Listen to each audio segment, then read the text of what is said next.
Assalamualaikum warahmatullahi wabarakatuh. Yang saya muliakan orang tua, wali murid semuanya, anak-anakku kelas 3.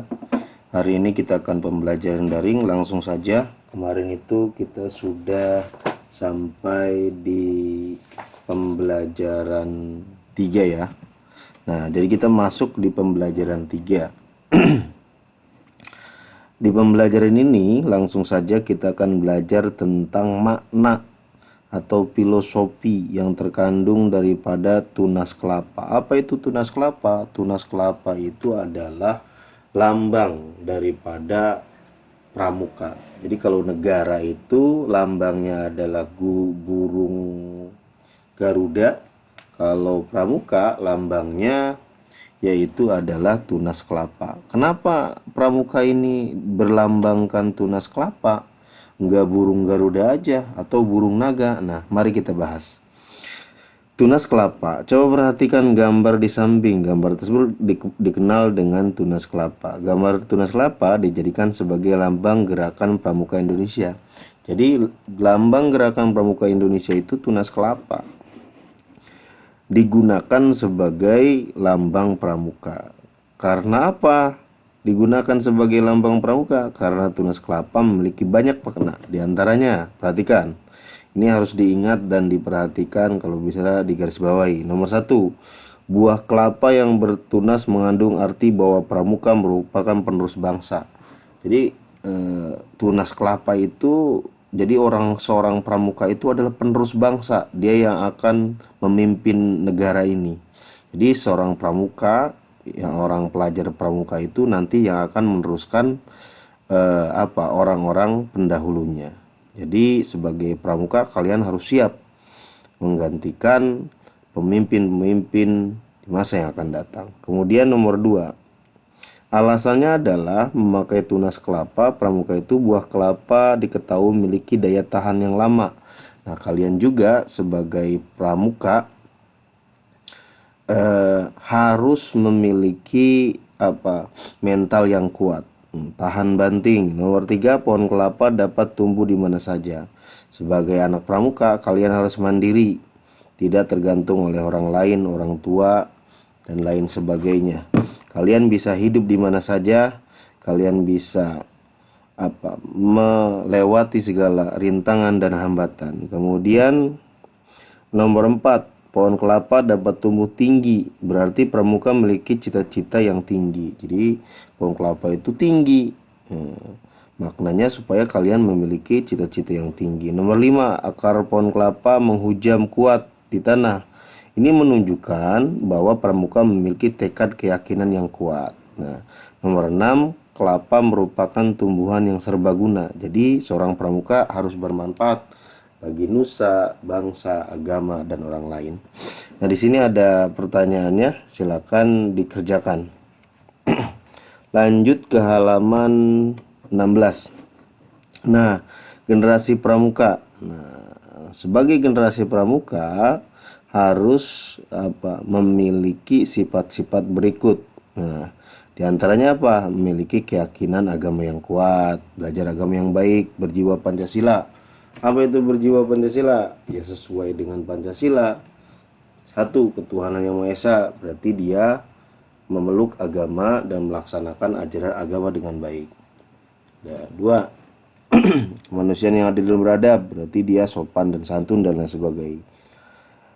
Kemudian bernomor selanjutnya, pramuka itu nomor 3, berbakti kepada orang tua, menurut dan menghormati orang tua, sehat dan kuat raganya. Seorang pramuka berjiwa yang kuat, olahraga dan sering tahan banting, kreatif dan berpengetahuan luas. Seorang pramuka mempunyai ide dan gagasan, mempunyai pemikiran-pemikiran yang cemerlang, dapat menjadi pemimpin. Seorang pramuka jangan takut, dia seorang memimpin apapun dia mau, itu namanya pramuka. Jadi orang pramuka itu bukan hanya jadi anggota, dia harus jadi pemimpin juga. Kemudian pramuka juga peduli terhadap lingkungan. Di antaranya apa? Misalkan hal yang kecil saja, misalkan menolong hewan atau menolong teman yang jatuh dan lain sebagainya. Baik teman-teman, itu jiwa-jiwa seorang pramuka yang harus dimiliki ya. Di sini ada latihan. Nah, silakan dicentang ya, dipilih salah satunya di halaman 16. Kemudian dilanjutkan ini ya sama sampai nomor 5 ya di halaman berapa 17. Nah, ini ada apa ini? Lagu ciptaan siapa ini? Ate Mahmud, Di Bawah Langit. Ciptaan Ate Mahmud. Mari kita dengarkan ya teman-teman ya.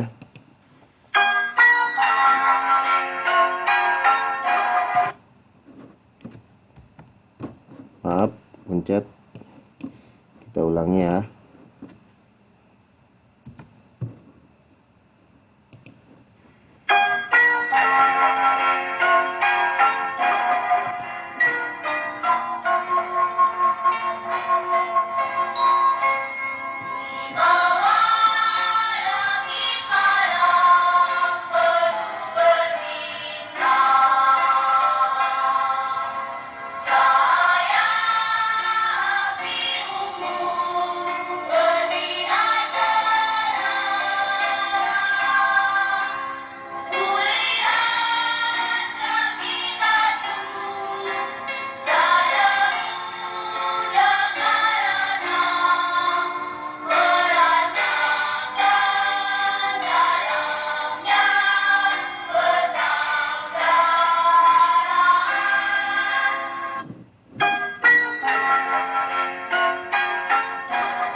Ya, kurang lebih seperti itu ya.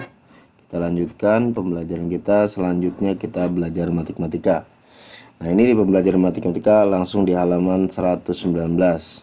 Nah, di halaman 119 ini di sini kita belajar tentang melanjutkan sudut. Kalau kemarin kita menemukan tentang pengertian sudut, sekarang lebih jauh lagi ya. Kita akan mempelajari nama, kaki sudut dan lain sebagainya. Coba perhatikan di sini. Coba di sini sudut merupakan dua daerah yang dibatasi oleh dua garis. Jadi sudut itu dua daerah yang dibatasi dua garis yang berpotongan. Perhatikan gambar berikut. Ini A, kemudian ini B, ini C. Nama sudut di samping adalah BAC atau sudut CAB. Jadi sudut di samping disebutnya sudut dari sini BAC, cara membacanya sudut BAC, atau disebut dengan sudut dari sini CAB. Jadi cara membacanya BAC nama sudutnya, atau disebut juga nama sudut CAB. Nah, kemudian kita akan menemukan ada yang namanya apa? Titik sudut. Mana titik sudutnya? Titik sudutnya adalah yang paling runcing. Nah, mana yang paling runcing? Nah, coba lihat sama kalian. Yang paling runcing berarti yang mana? Nah, berarti sudut yang mana yang paling runcing? Coba kalau kita teliti, sudut yang runcing itu adalah titik A. Berarti titik A itu yang paling runcing, itu disebutnya sudut. Nah, titik sudut disebutnya titik sudut atau kita singkat dengan TS. TS-nya yaitu di titik A, titik sudut disebutnya. Kemudian ada yang dinamakan kaki sudut. Mana yang disebut kaki sudut? Yaitu kaki sudut itu yang dinamakan kaki sudut pertama ada AB, nah itu namanya kaki sudut. Nah maaf ya mencong ya, diulang lagi deh.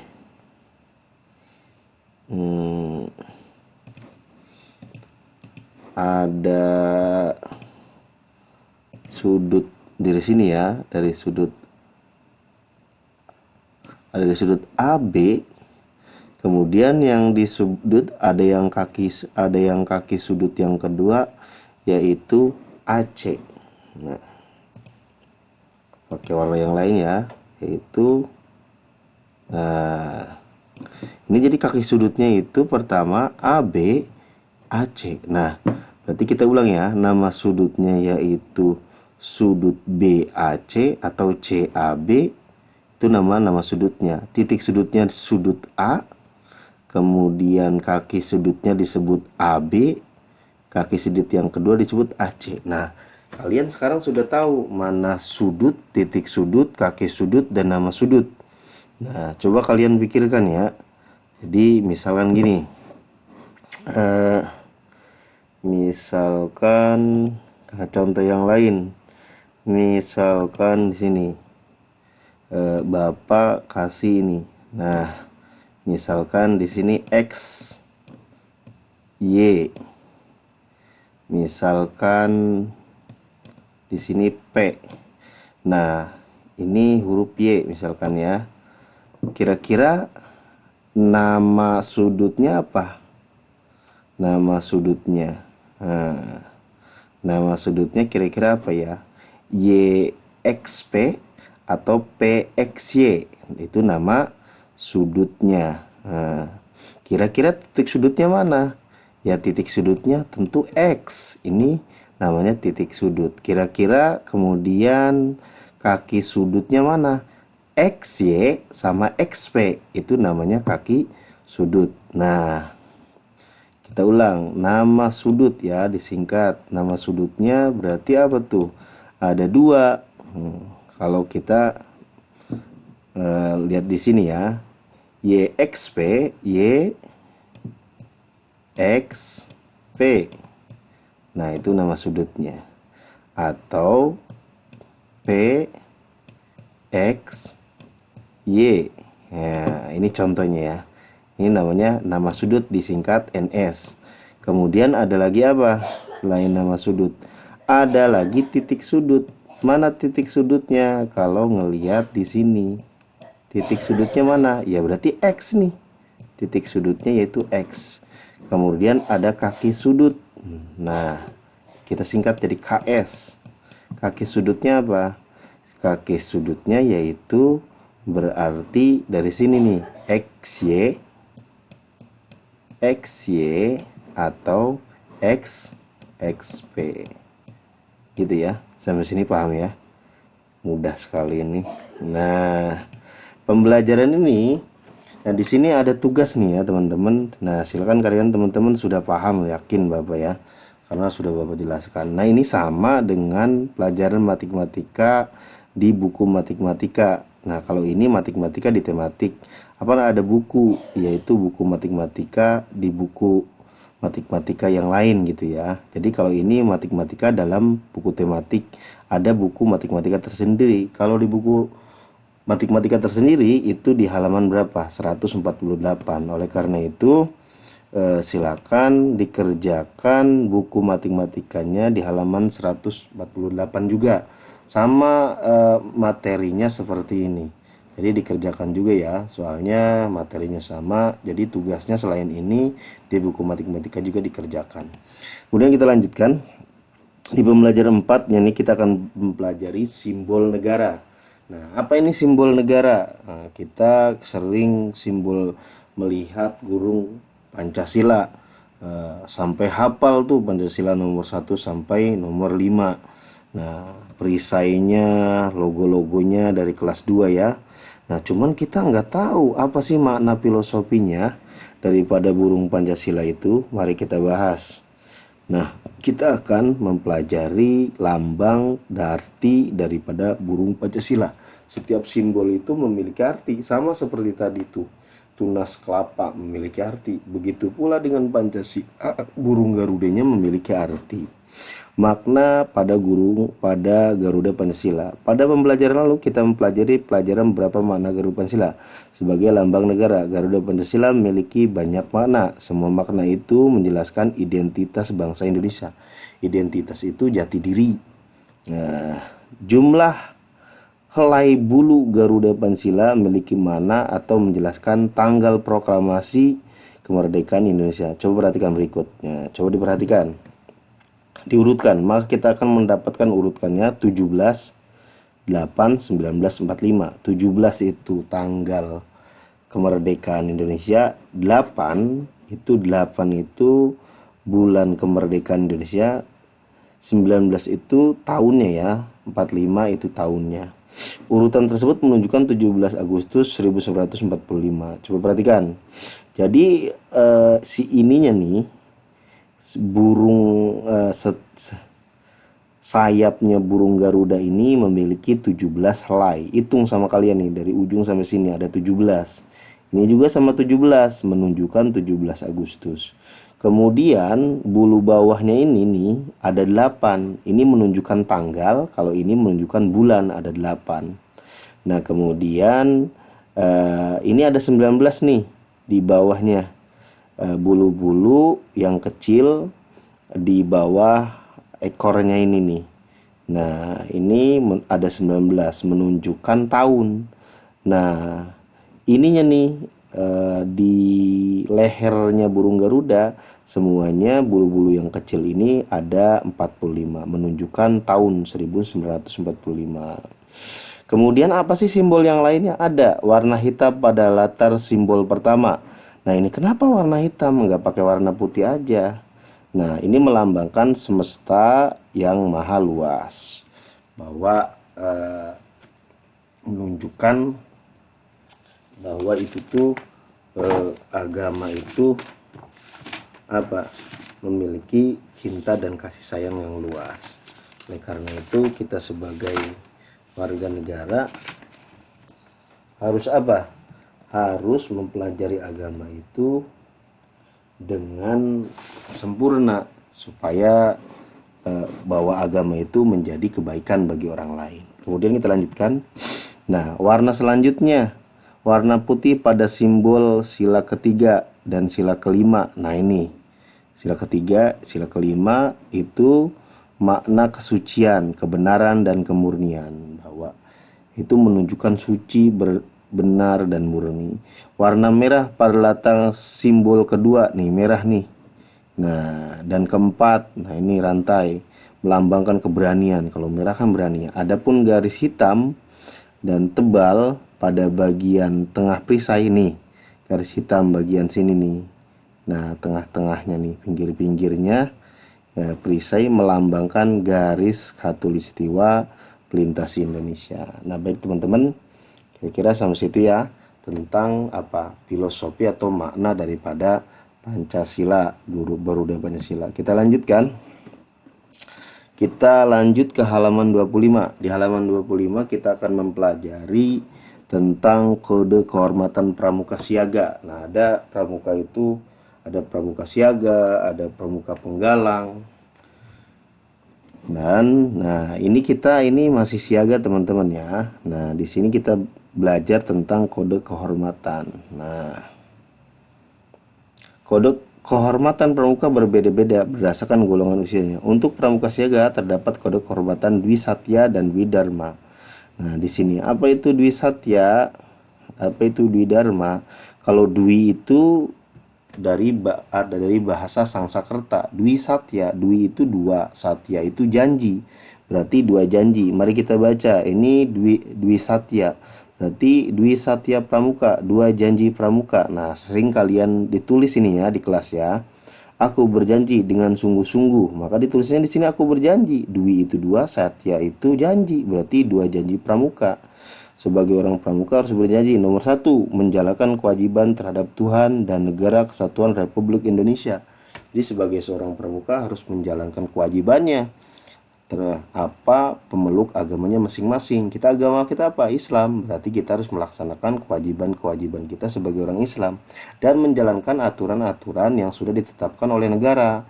Seperti mengikuti peraturan lalu lintas, pergi motor pakai helm dan lain sebagainya. Kemudian janji kedua, setiap kali berbuat kebajikan. Nah, selanjutnya yaitu selalu berbuat kebajikan. Itu namanya Dwi Satya Pramuka. Ada lagi Dwi Dharma. Dwi itu dua, Dharma itu norma, ketentuan norma. Sama ini Sangsakerta, Dwi Dharma, Dwi dua, Dharma ketentuan norma. Berarti Dwi Dharma Pramuka, dua ketentuan norma pramuka. Nomor satu, dia sebagai itu mempunyai norma. Norma itu apa sih? Akhlak. Nomor satu, siaga menurut ayah dan ibu. Siaga itu menurut ayah dan bunda, maksudnya dia menurut kepada ayah dan bunda kalau diperintah, menurut gitu ya. Kemudian nomor dua, siaga itu berani dan tidak putus asa, dan dia siaga sebagai seorang anak, tidak putus asa atau cengeng, tapi dia kuat, dewasa, dan selalu menghadapi masalahnya dengan sendirinya. Kemudian di sini ada pertanyaan, silakan dijawabnya di halaman 25. Kita lanjutkan teman-teman. Selanjutnya di halaman 20 apa ini? Jadi halaman 23, maaf ya. Sekarang halaman 24.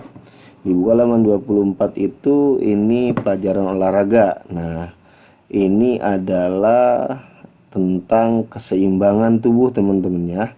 Pelajaran keseimbangan nomor 1, latihan mengangkat tubuh dengan apa? Kaki, dan pertama nomor 1, kepala dan kaki diluruskan, kemudian kaki diangkat dan tangan dijulurkan ke lutut. Nah, ini ya, nanti dicoba di kamar sendiri atau nanti dicobakan di minggu yang akan datang.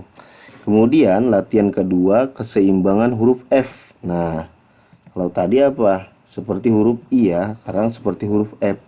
Gimana caranya? Awalnya seperti ini. Duduk luruskan dulu, badan tegak duduk, kaki diselonjorkan, kemudian diangkat di pahanya, dipegang oleh kedua tangan. Nah, baik teman-teman, pembelajaran daringnya dicukupkan sekian. Jangan lupa dikerjakan. Sampai ketemu lagi. Bapak akhiri, wabillahi taufiq wal hidayah. Wassalamualaikum warahmatullahi wabarakatuh.